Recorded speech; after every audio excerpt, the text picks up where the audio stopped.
Hello everyone, আজকে একটি 10 লাইনের রচনা শেয়ার করছি। বিষয় আমার প্রিয় বন্ধু।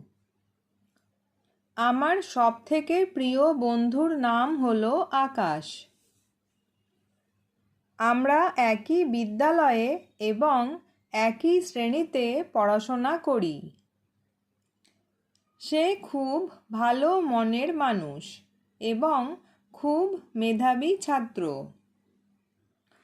আমরা প্রতিদিন একসাথে স্কুলে যাই এবং টিফিন ভাগ করে খাই। কোনো বিপদে পড়লে সে সবসময় আমার পাশে থাকে।